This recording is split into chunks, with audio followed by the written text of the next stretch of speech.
pilot ignores black woman's medical emergency, her husband's identity leaves the crew speechless. Have you ever been in a situation where someone's arrogance or prejudice almost cost a life? Imagine being thousands of feet in the air, with nowhere to turn, and the one person who could make a life-saving decision refuses to act. This is the story of a man, an acclaimed influencer, and his desperate fight to save his wife during a medical emergency, only to be met with indifference from the one person responsible for everyone's safety. What happened next not only changed their lives but sent shockwaves through an entire industry. Stay tuned to Dark Stories to find out how one man's courage turned the tide. Before we begin, where are you watching from today? Let us know in the comments. If you love inspiring stories of resilience and justice, make sure to hit that like button, share this video, and subscribe to Dark Stories for more incredible tales. Your support helps us share these impactful stories with even more people. Now, let's get into it. Can you imagine the terror of a medical emergency mid-flight, with no one willing to help? Stick with us on Dark Stories to see how this unfolds. The steady hum of the airplane engines filled the first-class cabin, mingling with the soft murmur of passengers settling into their seats. Amara Blake adjusted the strap of her seatbelt, trying to ignore the subtle glances cast her way. No words were spoken, but she felt the unspoken judgment hanging in the air, a familiar weight she'd carried for years. Seated beside her was Marcus, her husband, engrossed in a medical journal. His calm demeanor was a source of comfort, yet today, it wasn't enough to dispel the unease simmering inside her. A flight attendant approached, her smile radiant but overly practiced, as though she had rehearsed it in a mirror before stepping out. "Mrs. Blake, is there anything I can get you before we take off?" Amara returned the smile politely. "No, I'm fine, thank you." The attendant nodded, but her eyes flicked toward a colleague standing nearby. The two exchanged a quick, almost imperceptible glance before she walked away briskly.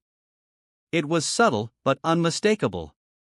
Amara had seen that look too many times to mistake it, a silent exchange that spoke of doubt, judgment, or worse. She sighed and turned toward Marcus, whispering, "Did you notice how they looked at us?" Without glancing up from his journal, Marcus replied in an even tone, "I did." "Let it go, Amara. We're here because we deserve to be." His words were meant to reassure, but they didn't erase the weight pressing on her chest. Around them, the soft murmurs in the cabin continued, but the occasional sideways glances lingered just long enough to make Amara feel out of place. The captain's voice crackled over the intercom, commanding attention with an air of authority. "Good afternoon, ladies and gentlemen, this is Captain Richard Harris speaking. Welcome aboard Flight 27 to London. We're anticipating clear skies and a smooth journey.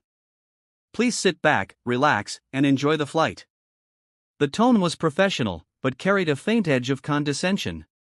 Amara shifted in her seat, exchanging a glance with Marcus. His brow furrowed slightly, a subtle sign that he, too, had caught something beneath the polished words. Then, the captain's tone shifted slightly, though it remained measured. "And as a gentle reminder, we ask all passengers to respect the space and comfort of others in the first-class cabin." The words hung in the air like an accusation disguised as courtesy. Amara stiffened, her fingers gripping the armrest. The message wasn't overt, but it didn't need to be. She could feel the implied judgment, the unspoken assumption about who belonged in this cabin and who didn't. Marcus reached over and placed a steadying hand on hers. "Don't let him get to you," he murmured. "You know why we're here." Amara nodded, but couldn't shake the discomfort curling in her stomach. She was used to moments like these, where prejudice lurked just beneath the surface, cloaked in civility and plausible deniability. An hour into the flight, after the plane had reached cruising altitude, Captain Harris emerged from the cockpit. His uniform was immaculate, the gold stripes on his sleeves gleaming under the cabin lights. He moved through the aisle with the confident stride of someone accustomed to control, pausing briefly at each row to exchange pleasantries with the passengers. When he reached Amara and Marcus's row, his gaze swept over them with a faint flicker of surprise before settling on Marcus. There was no warmth in his eyes, only a practiced politeness. "Is everything to your satisfaction here?" he asked, his voice measured but distant. Marcus looked up from his journal, his expression calm. "Yes, everything's fine, thank you." Captain Harris nodded, but his smile was thin and perfunctory. Good. We strive to maintain a certain standard in this cabin, he added, the emphasis on the word standard lingering just a beat too long. Amara's breath hitched. The words were polite on the surface, but their meaning was clear. She bit her lip, willing herself to remain composed as the captain moved on without waiting for a response. She turned to Marcus, her voice a whisper. Did he really just say that? Marcus nodded slightly, his jaw tightening. He did. But it doesn't matter. We belong here just as much as anyone else. Amara wanted to believe him, but the sting of the captain's words, combined with the coldness of the flight attendant and the stares of the other passengers, left her feeling raw.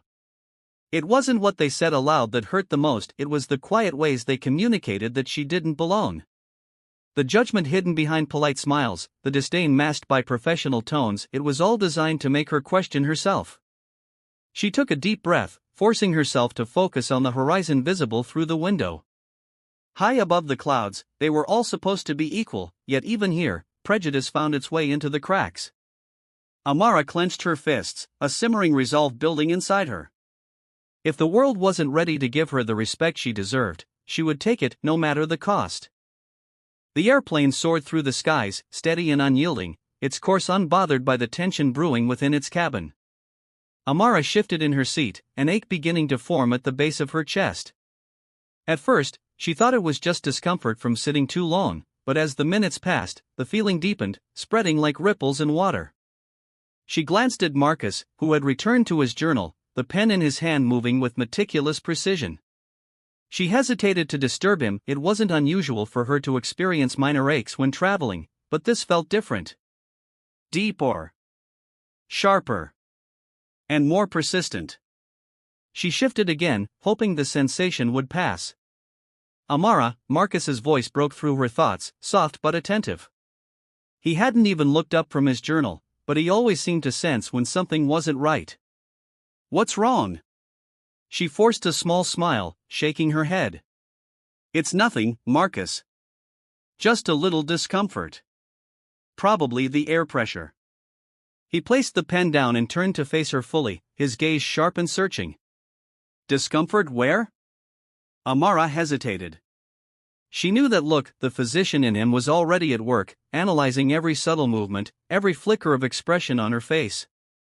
My chest, she admitted reluctantly. It's tight, but it's probably just stress or sitting for too long. Marcus's brows knit together, and his hand instinctively reached for her wrist, checking her pulse.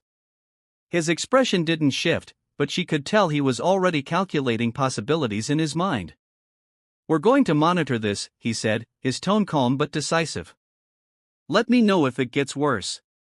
She nodded, trying to push down the unease bubbling inside her. Marcus returned to his journal, though his movements were slower now, distracted by concern. But the ache in Amara's chest didn't subside, it grew heavier, more insistent. She rubbed the area absent-mindedly, willing the sensation away. Around her, the cabin was alive with quiet luxury, glasses clinking, soft laughter, the occasional rustle of newspapers. Yet Amara felt detached from it all, the world narrowing to the discomfort spreading through her body. 15 minutes later, she felt her breath catch. It was as if an invisible weight was pressing down on her chest, making it harder to inhale fully. Her hands trembled slightly as she reached for Marcus. Marcus, she whispered, her voice strained. It's getting worse. He was immediately alert, his journal forgotten as he turned to her. Describe it, he said, his voice steady but urgent. Sharp or dull? Localized or spreading? It's tight, heavy, she said, struggling to find the words. And it's spreading to my left arm. Marcus's face darkened, his jaw tightening as he processed her symptoms. You need oxygen, he said, already reaching for the call button. His tone had shifted, it was no longer the voice of a concerned husband, but that of a seasoned surgeon who had seen this too many times before. A flight attendant appeared moments later, her demeanor brisk but detached. Yes, how can I assist you? She asked, her tone almost rehearsed. My wife is experiencing severe chest pain and shortness of breath, Marcus said, his words clipped but clear. She needs oxygen immediately. The attendant blinked, as though processing his words took more effort than it should. I'll need to consult with the captain, she said, her voice hesitant. There's no time to consult, Marcus snapped, his calm exterior cracking slightly. This could be a heart attack. The attendant's polite facade wavered, replaced by a flicker of discomfort. I'll bring the medical kit, she said before hurrying away. Marcus turned back to Amara, his hand moving to her wrist again to check her pulse. His expression remained composed, but she could see the worry behind his eyes. Stay with me, Amara, he said softly. Keep your breathing steady. The attendant returned with a small medical kit, placing it on the tray table with a nervous smile.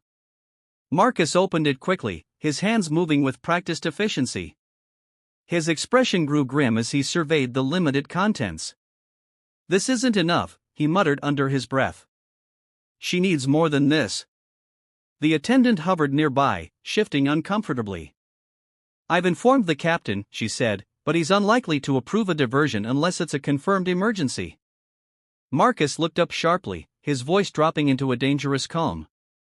And what exactly do you think this is? He asked, gesturing to Amara, who was now visibly struggling to breathe. Do you want to wait until she collapses to confirm it? The attendant took a step back, clearly flustered. I'll inform him again, she stammered before retreating. Amara clutched Marcus's hand, her breaths coming in shallow gasps. Marcus, it's getting harder, she whispered. I know, he said, his voice cracking for the first time. I know, love. Just hold on. Minutes stretched into eternity as they waited for the captain's response. When it finally came, his voice over the intercom was calm, almost indifferent. Ladies and gentlemen, we have a minor medical situation on board. Please remain seated as our crew manages the issue. A minor situation? The words struck Marcus like a physical blow. His wife's life was hanging in the balance, and this man had the audacity to reduce it to an inconvenience. Amara's grip on his hand tightened, grounding him. He looked down at her, his resolve hardening. We're not going to let them dismiss this, he whispered. I promise you, Amara, we'll make them listen. For now, all he could do was keep her breathing and wait. The minutes dragged on like hours.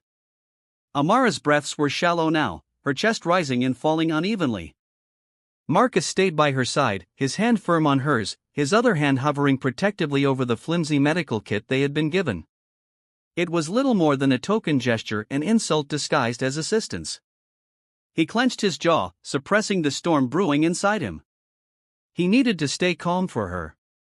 The flight attendant returned, her expression a mixture of discomfort and impatience. She avoided looking directly at Marcus.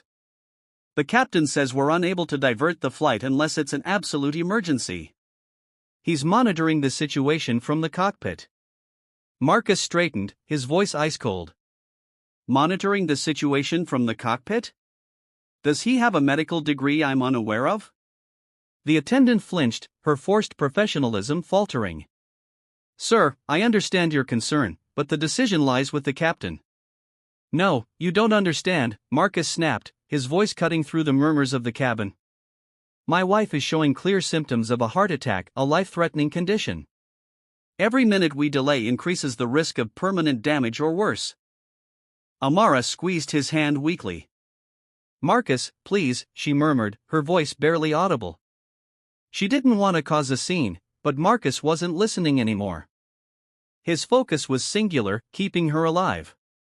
Listen to me, Marcus said, his voice lowering but no less intense.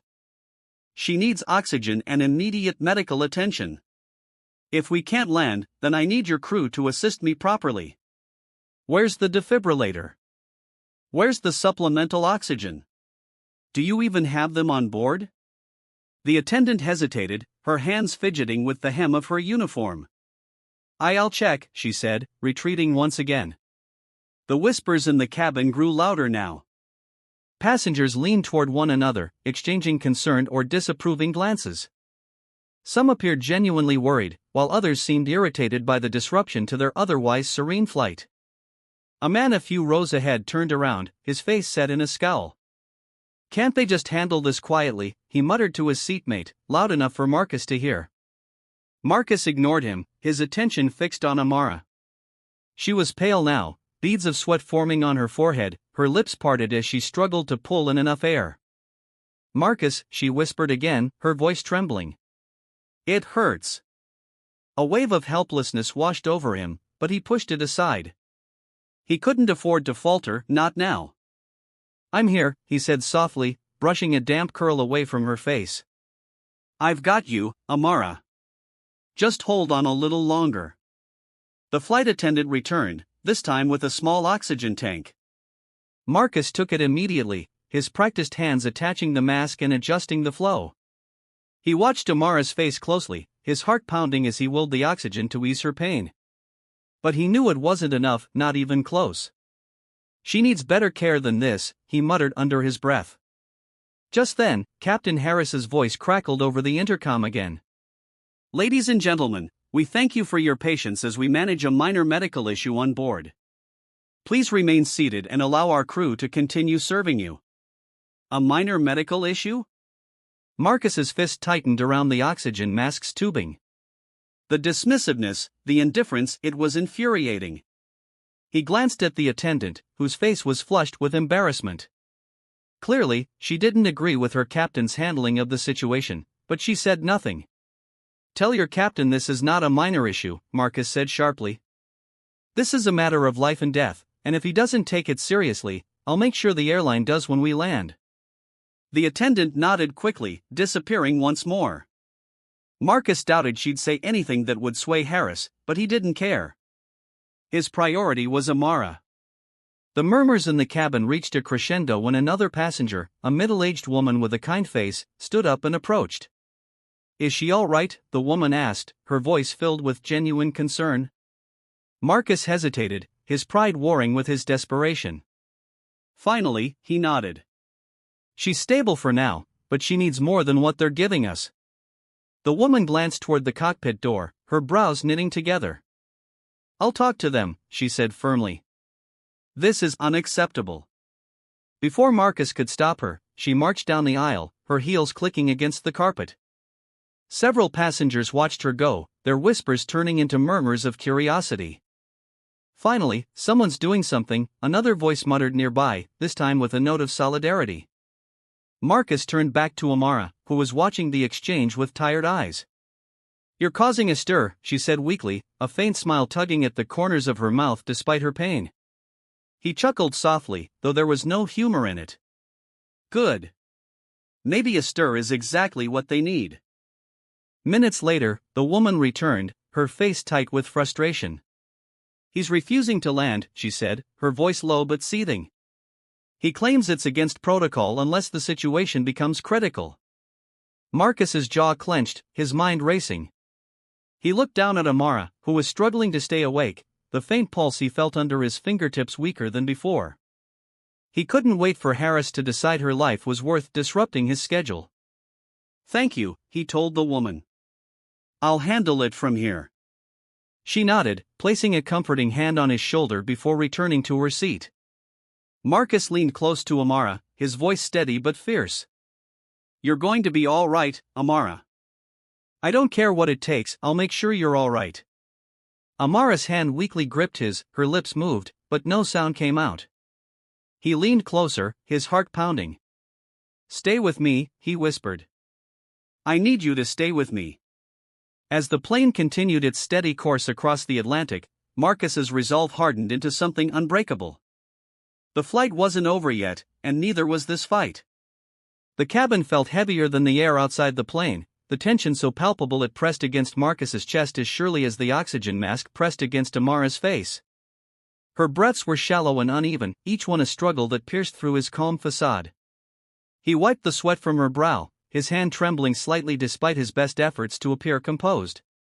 The woman who had tried to reason with the crew gave him a sympathetic glance from her seat, but her expression was laced with helplessness.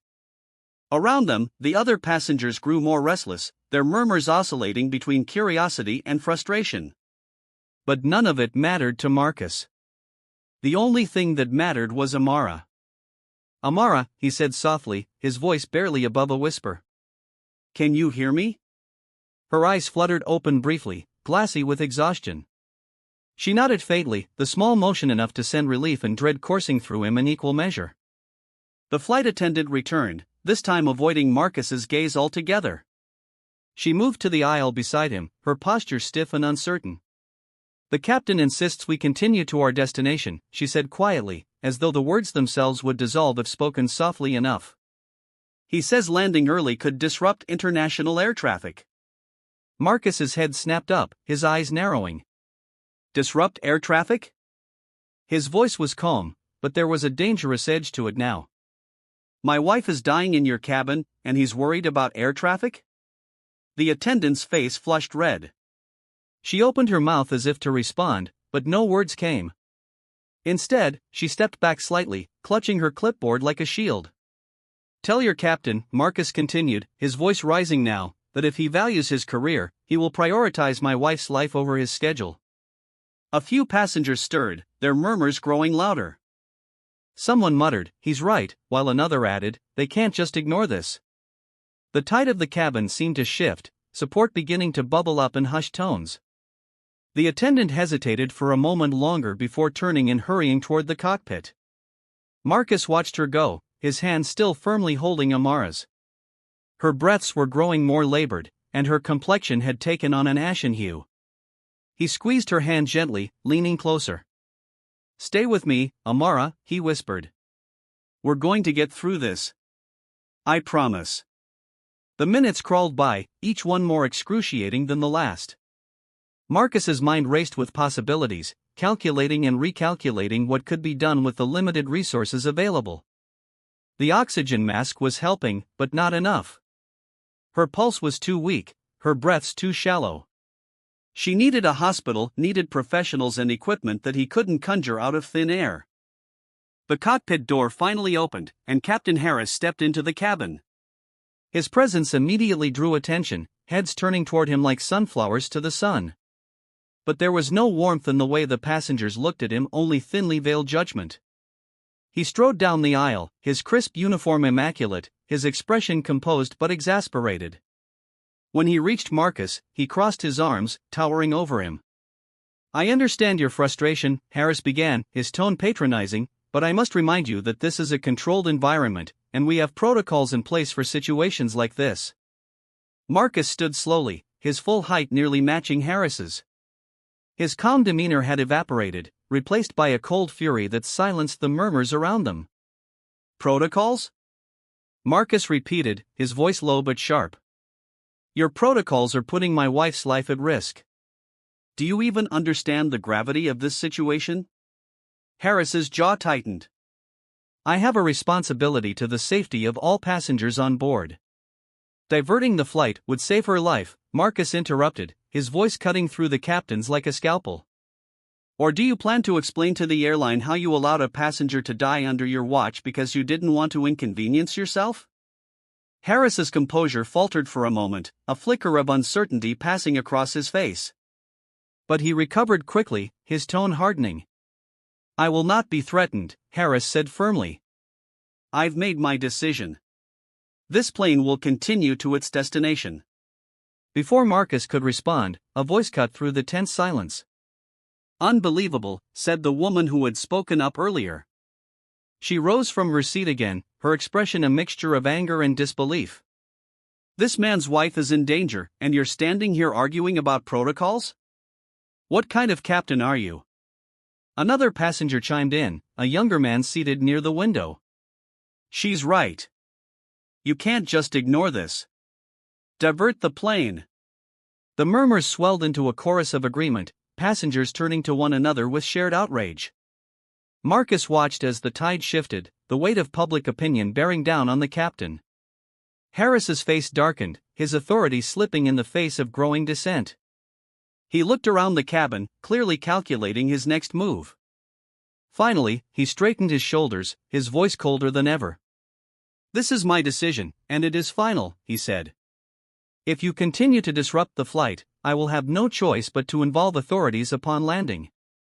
A collective gasp rippled through the cabin, but Harris turned on his heel and marched back toward the cockpit, slamming the door behind him. Marcus sank back into his seat, his hands trembling with a mixture of fury and helplessness. He looked at Amara, whose eyes fluttered closed as she fought for every breath. I'm not going to let him get away with this, Marcus said quietly, his voice barely audible over the hum of the engine. Not now. Not ever. The cabin settled into an uneasy silence, but Marcus's mind was anything but quiet. He was already planning his next move, even as he clung to the hope that Amara would hold on long enough for him to save her. The battle wasn't over yet. The cabin remained a tense, oppressive space, heavy with the unspoken discomfort of passengers too afraid or too apathetic to act further. Marcus sat rigid in his seat, his jaw clenched so tightly it ached. Every sound, the hum of the engines, the faint murmur of conversation, the clinking of glasses from the galley, felt louder, sharper, cutting through his focus. Amara lay slumped in her seat, her breaths shallow and uneven. The oxygen mask had done little to alleviate her symptoms, and her pallor was worsening. Marcus glanced at her pulse on his wristwatch, counting silently. Too slow. It was slowing. He had been in situations like this before, emergency surgeries where seconds meant the difference between life and death. But this was different. Here, he didn't have his tools, his team, his sterile operating room. Here, he had only his training, his instincts, and an unyielding determination to keep Amara alive.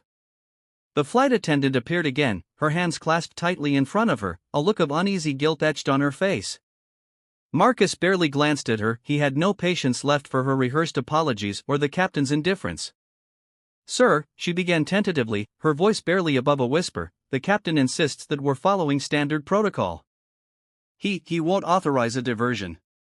Marcus's head snapped up, his eyes burning with barely restrained fury. Standard protocol, he repeated, his voice low and sharp. Do you even understand what's happening here? My wife is experiencing a cardiac emergency.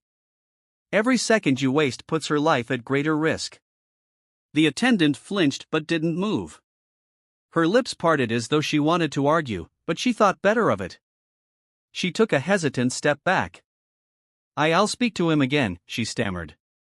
Marcus shook his head, his hands gripping the armrest so tightly his knuckles turned white. Don't bother, he said coldly. Your captain has made his priorities clear. Amara stirred weakly beside him, her hands searching for his.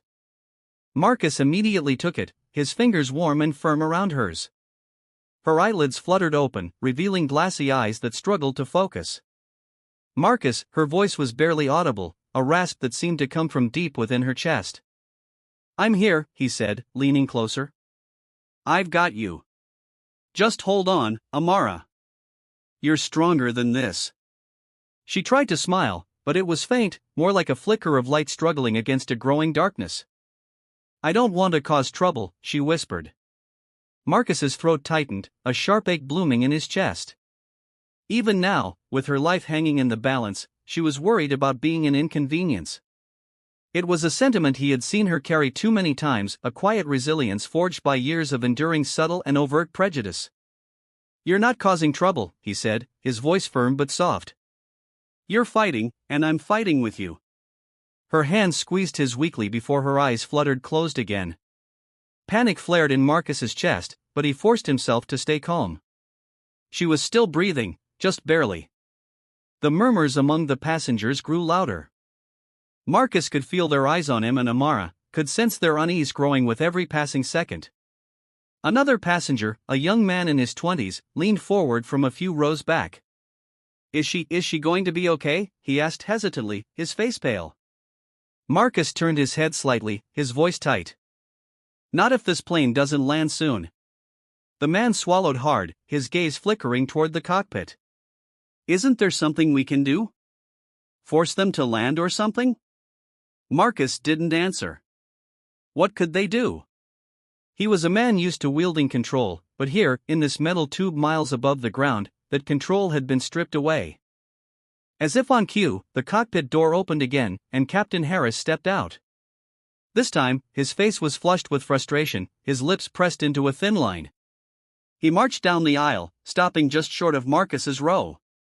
Dr. Blake, he said, his tone clipped, I've been informed that you've threatened my crew.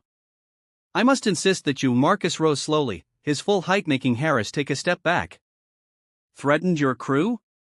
Marcus's voice was quiet but seething with rage. You're accusing me of a threat while you're condemning my wife to die because you won't inconvenience your schedule? Harris's eyes darted around the cabin, clearly aware of the growing attention from the other passengers. Sir, I must insist you lower your voice.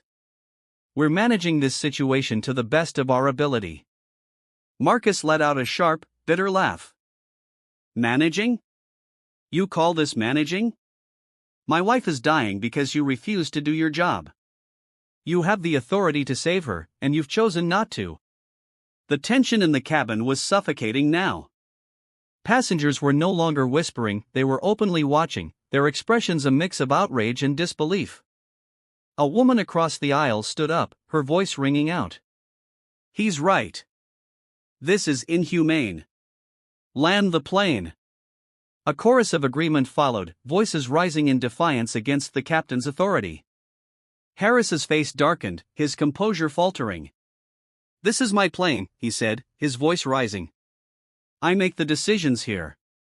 And your decision is to let a woman die, another passenger shot back. What kind of captain are you? The uproar was building, a tide of anger and dissent that even Harris couldn't ignore. Marcus said nothing, his gaze locked on the captain, daring him to continue his charade of control. Harris's jaw tightened, his eyes flickering toward the passengers before finally settling back on Marcus. I'll speak with the airline, Harris muttered, retreating toward the cockpit. As the door closed behind him, Marcus sank back into his seat, his hand never leaving Amara's. Her breathing was shallow, but she was still holding on. He leaned closer, his voice breaking for the first time. Just a little longer, Amara, he whispered. Stay with me. The cabin had descended into a tense hush after the confrontation with Captain Harris. Passengers sat on edge, their murmurs muted as they exchanged worried glances. The weight of the situation was palpable, suffocating, and in its center sat Marcus Blake, a man of unyielding resolve, his calm exterior a thin veil over the storm brewing beneath. Marcus checked his watch again. It had been 10 minutes since Harris disappeared back into the cockpit, 10 precious minutes Amara couldn't afford to lose. Her breaths were shallow, each one a fragile promise that time was slipping through their fingers. Her skin had grown colder under his touch, her pulse weaker. He knew what this meant, her body was struggling, and without immediate intervention, the outcome would be catastrophic. He leaned closer to her, his voice low but steady. Amara, I need you to hang on, okay? Don't give up on me. Her eyelids fluttered, and she gave the faintest of nods. It wasn't enough to reassure him, but it was something. Marcus rose from his seat, the decision already made. He couldn't wait for the captain to act. His years in the operating room had taught him that hesitation could cost lives, and this was no exception. He turned to the flight attendant, who stood frozen near the galley, her face pale with uncertainty. Bring me the full medical kit, he commanded, his voice firm and authoritative. Not this half-empty excuse you gave me earlier. And I need the defibrillator now. The attendant hesitated, her lips parting as if to object, but the intensity in Marcus's eyes silenced her. She nodded quickly and hurried away. The passengers watched, their curiosity and unease turning into a quiet kind of respect. Marcus didn't just carry himself like a man of authority, he was authority, the kind that came from years of saving lives, from a career built on precision, decisiveness, and expertise. As the attendant returned with the equipment, Marcus cleared a small space near Amara. He opened the medical kit, his practiced hands moving swiftly, assessing its contents. His expression was grim. This is still inadequate, he muttered, but he worked with what he had. Ladies and gentlemen, he said, addressing the cabin, his voice carrying a calm but commanding presence, if any of you have medical training or supplies anything that could help stabilize a cardiac event, please come forward now. There was a moment of hesitation before a man in his 40s stood up. I'm an EMT, he said, stepping into the aisle. I don't have much on me, but I'll do what I can. Marcus nodded. Thank you. Help me monitor her vitals while I prepare the oxygen and set up the defibrillator as a precaution. The two worked in tandem, their movements swift and efficient. It was clear who was leading, though the EMT deferred to Marcus without question, recognizing the depth of his knowledge and experience. Passengers watched in silence, a few offering murmured prayers as the gravity of the situation sank in. As Marcus adjusted the oxygen flow, his voice softened, his words meant for Amara alone. "You've always been my fighter, Amara. I need you to keep fighting now." Her hand twitched in response, a weak but deliberate gesture that sent a pang of emotion through him. He fought to keep his composure, his mind focused on the task at hand. There was no room for fear or doubt, not now. The cockpit door opened suddenly, and Captain Harris emerged again, his face a mask of barely contained frustration. "What is going on here?" he demanded, his voice cutting through the quiet tension of the cabin. Marcus didn't even look up. "I'm doing your job," he said flatly, his hands never pausing in their work. Harris's jaw tightened. "You are disrupting the flight." "I've made it clear." Marcus straightened, his full height imposing as he turned to face Harris. "And I've made it clear that my wife's life takes precedence over your schedule," he said, his voice cold and precise. "I am Dr. Marcus Blake, chief surgeon at St. George's Hospital, with over 20 years of experience in emergency medicine and cardiac care. I don't just understand the gravity of this situation, I live it every single day. And you, Captain Harris, are out of your depth." The words landed like a hammer blow. Harris faltered, his authority crumbling in the face of Marcus's unwavering conviction. The murmurs among the passengers swelled, a quiet wave of support and approval rippling through the cabin. "You're risking her life," Marcus continued, his voice steady but razor-sharp. "And when this plane lands, if she doesn't make it, your name will be on every legal document, every report, every headline. You'll be the man who prioritized air traffic over human life." Harris's face reddened, his composure slipping. He glanced around, clearly aware of the passengers' eyes on him, their judgment heavy and unrelenting. Finally, he turned on his heel, muttering under his breath as he retreated to the cockpit. Marcus exhaled slowly, his hands trembling for the first time as he returned to Amara's side. He adjusted the oxygen mask, his fingers brushing her cheek. "I've got you," he whispered. "Just a little longer." The EMT beside him spoke quietly. "You handled that well. I've never seen someone stand up to a captain like that." Marcus shook his head. "This isn't about handling it well. It's about keeping her alive." The minutes stretched endlessly, each one an eternity as Marcus worked tirelessly, his focus unbroken.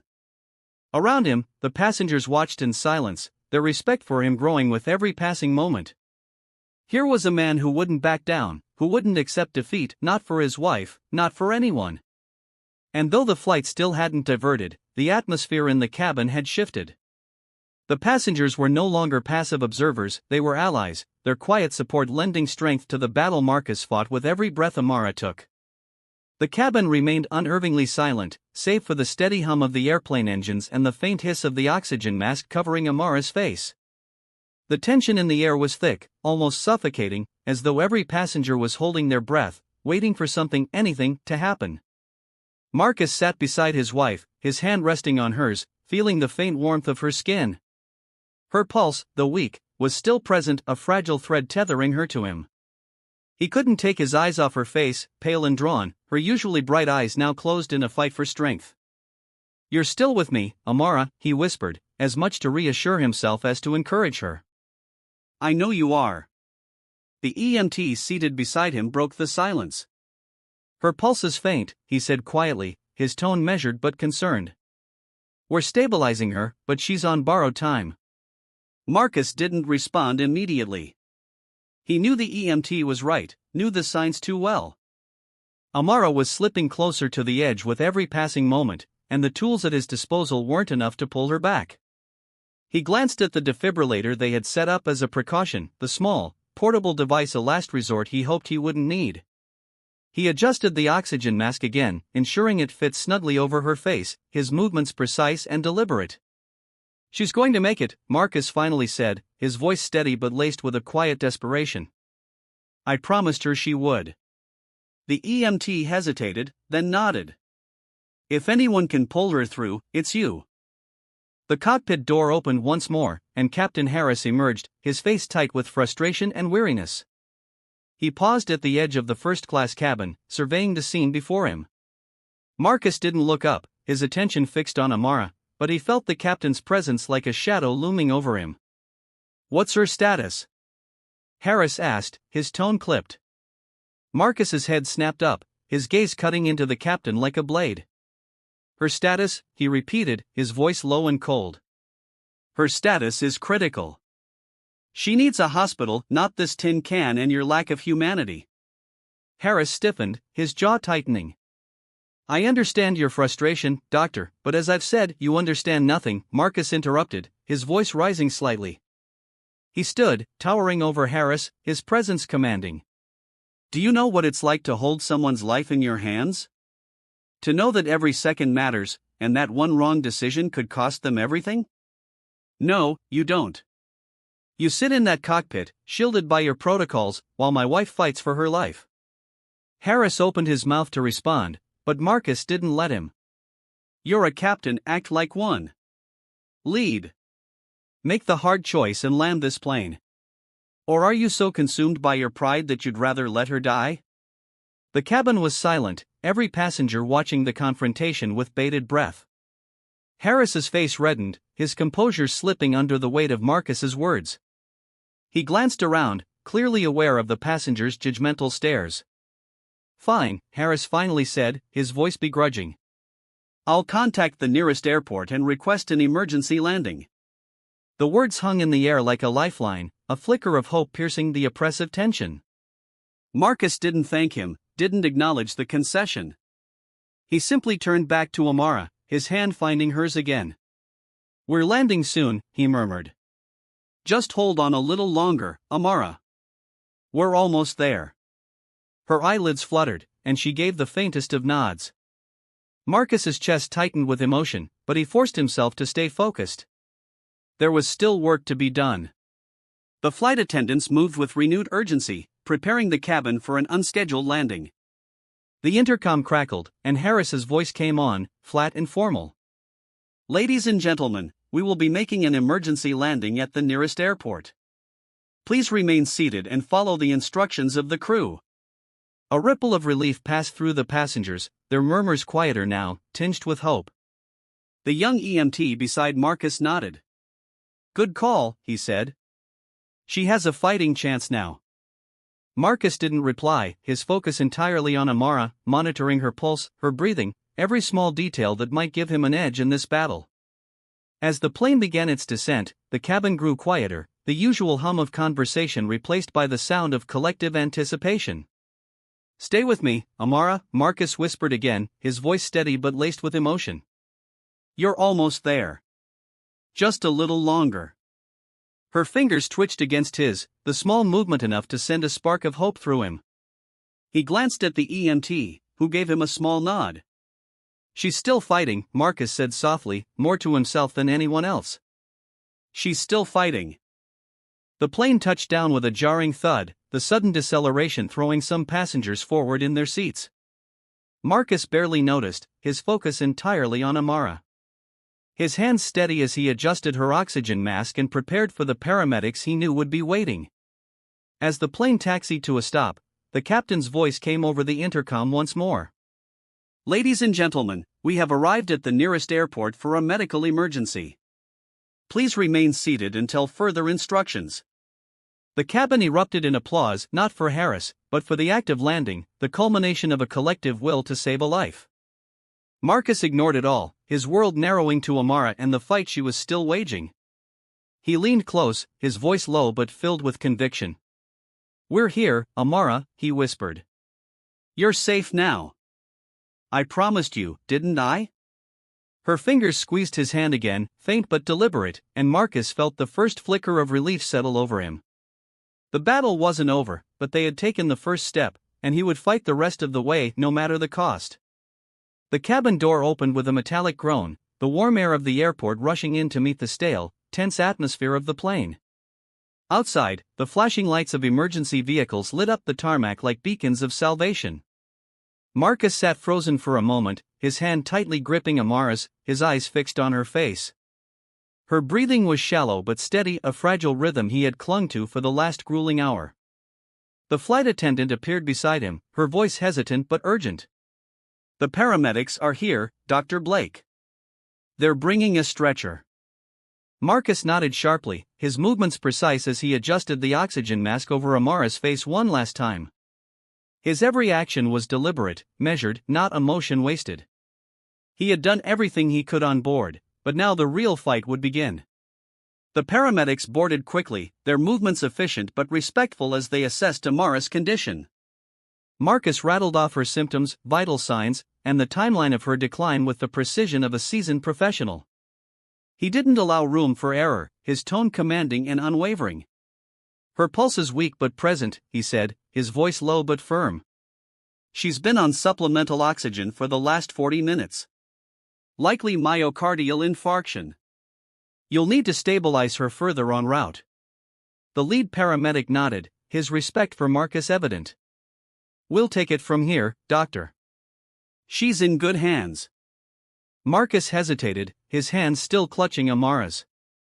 I'm coming with her, he said, his tone leaving no room for argument. As they transferred Amara to the stretcher, Marcus stayed at her side, his presence a steady anchor in the chaos. The EMT who had assisted earlier stood back, his expression a mixture of admiration and concern. You did everything right, the EMT said quietly. You gave her a fighting chance. Marcus didn't respond, his focus solely on Amara, his mind replaying every decision, every second, searching for any mistake he might have made. He couldn't allow himself the comfort of relief, not yet. The descent down the jet bridge was harrowing. Marcus stayed close to the stretcher, his hand resting lightly on Amara's shoulder as the paramedics maneuvered her toward the waiting ambulance.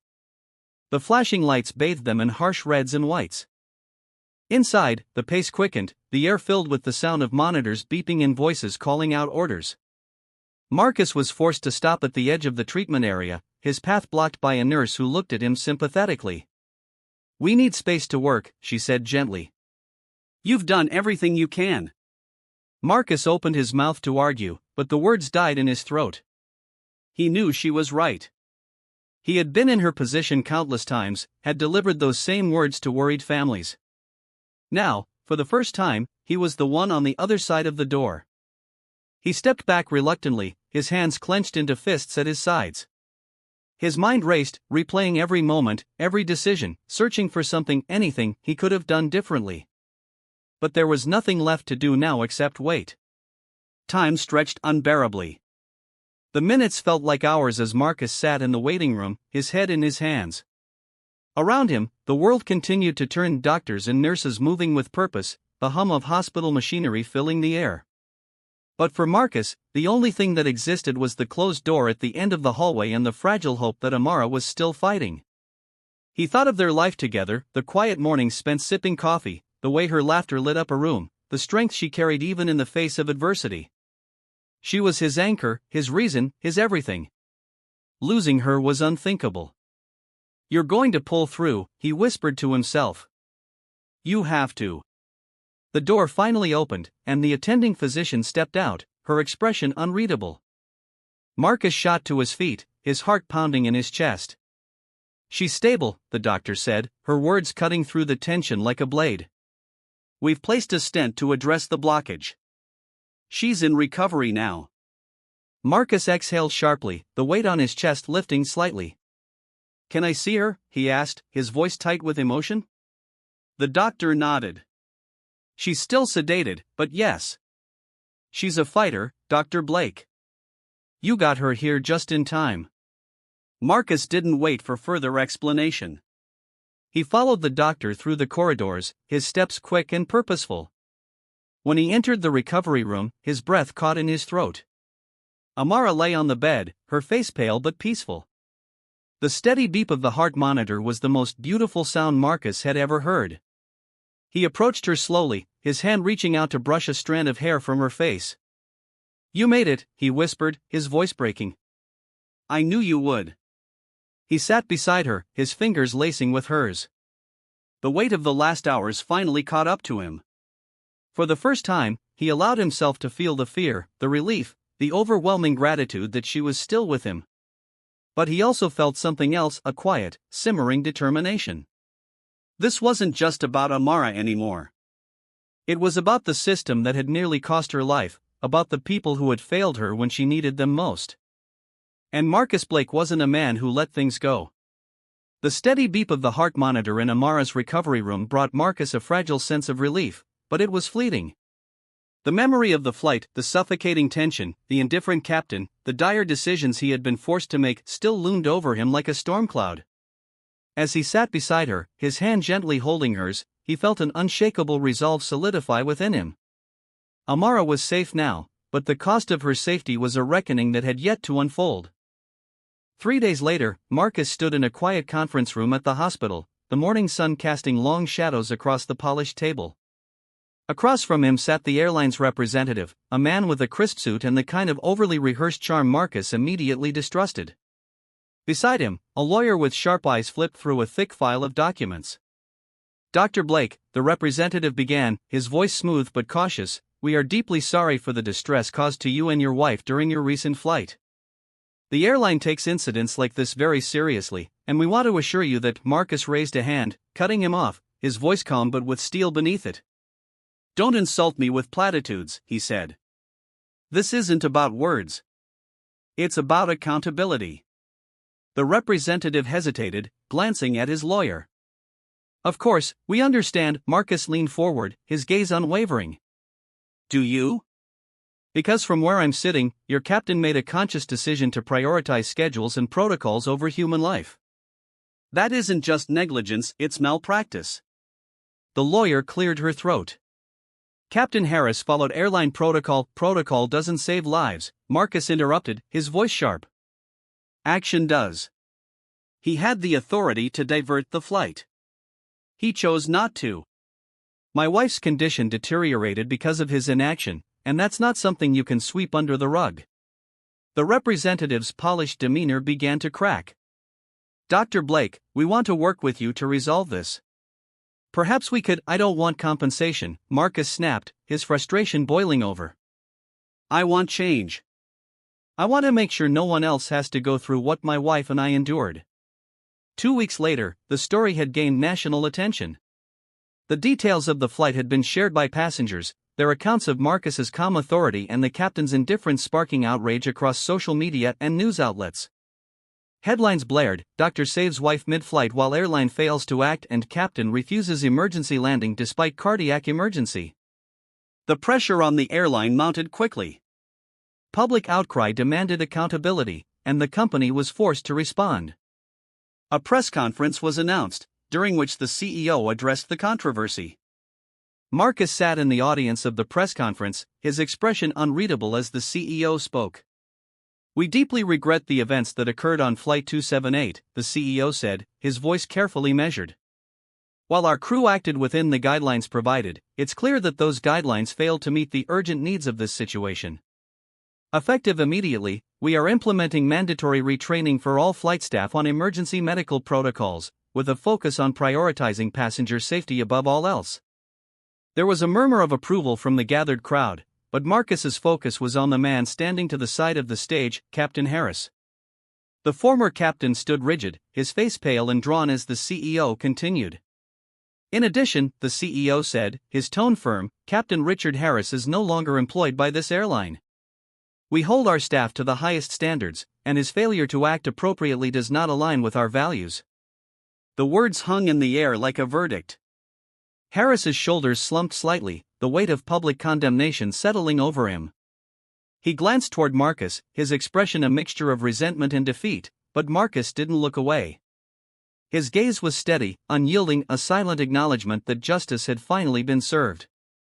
After the press conference, Marcus stepped outside into the cool evening air, his breath fogging slightly in the fading light. Amara, still recovering but stronger now, waited for him at home. He felt the weight of the last few weeks begin to lift, replaced by a quiet sense of resolve. This wasn't just about Harris's dismissal or the airline's new policies.